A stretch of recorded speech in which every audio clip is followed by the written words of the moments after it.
Hi, this is James from Life is Sport Games, and I'm going to give you a brief overview of Pine Tar Baseball. Pine Tar Baseball was originally released with the 2014 season, and since then the 1889 season is now available. And this Kickstarter campaign is for the 1884 season, which features 22 teams, 8 teams from the NL, 13 teams from the American Association, and the top team from the Union Association.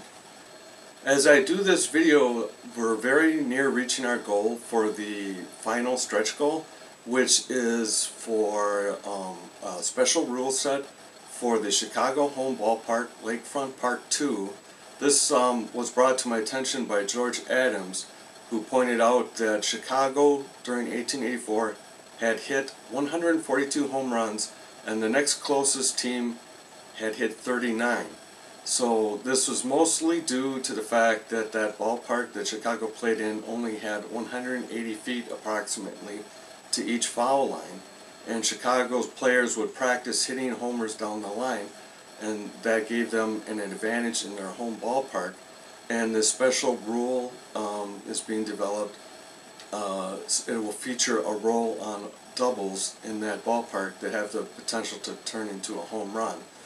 We're so near that goal that I've already finished developing that rule, and even if we don't meet the stretch goal, it will be included in the 1884 season set on a special page of instructions unique to the season for 1884.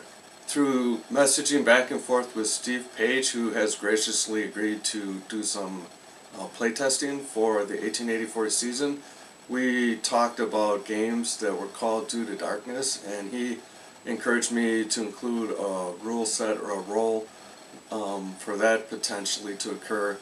I'm going to make it so that it can only happen in games that are played in August or September. And the roll will happen after the 7th inning or the 8th inning, and give about a 5% chance for games to get called early, which did happen in the 1800s due to all the games often started late due to transportation issues, and obviously they had no stadium lighting. I've really enjoyed working on the 1884 season, and I've learned some things I wasn't even aware of, such as Fleet Walker was the first African American to play professional baseball in 1884 for the Toledo Blue Stockings, and he was teammates with Hank O'Day. That was Hank O'Day's rookie season, also with Toledo. Hank O'Day went on to become a future Hall of Famer. He had a 6-year career as a pitcher from 1884 to 1890, and then he had an extensive career as a professional baseball umpire. He umpired 10 World Series games, and he also managed 2 teams. In 1912, he was a manager for Cincinnati, and in 1914, he managed the Chicago Cubs. I'd like to thank all of our Kickstarter supporters who have backed us so far, and hopefully we can meet our final stretch goal in the last few days that remain in the campaign. Just a few things to summarize the game of Pine Tar. The heart of the game features a batter roll that you get 3 pieces of data from. You get, if there's a base hit, you get the type of hit, you get the hit location from the same roll using the hit location table, and then you get the, if there's any runners on base, you get whether they advance 1 base or 2, simply from whether the batter roll was odd or even. So that makes the game play really fast, and 90 to 95% of the results come just off of that one roll.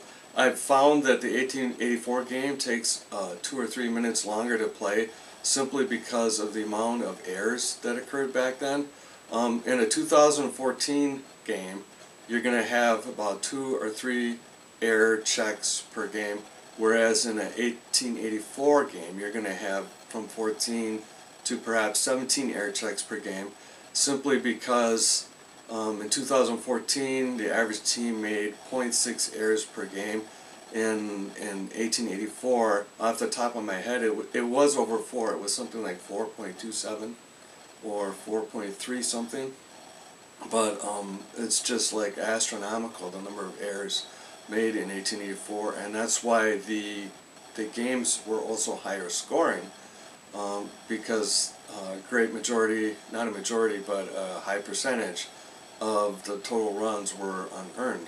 So it's interesting, when I'm going through and doing the teams, what I'm finding is that the good teams actually had smaller rosters because the players were so good they didn't have to try to, beef up that position because they were getting production out of second base or third base. Whereas the teams that had a losing record, they tended to have, instead of a 12-man roster, they would have like a 17-man roster, and perhaps not all at the same time, but they would rotate different players in trying to get more production. And so another thing about the 1884 season is you don't have set roster sizes. Roster sizes are going to vary from 11 to 16 players, with most teams having about 14. And so that gives you just a brief idea of what's going on with the development in Pine Tar baseball as far as the 1884 season. And thanks again, everyone. And I really enjoyed interacting with the backers on Kickstarter. This is my first campaign, and I'm learning quite a bit just about social media and whatnot. And as far as I've already ordered all the components I need and have them all in stock. Once the campaign ends, I will send out an order to a printer. Then that'll take a week, and then I preview everything, make sure it's alright. Usually some corrections are made, and then send out another order in higher quantity, because that'll be the final deal. So I should be shipping out probably 2 to 3 weeks after the campaign ends.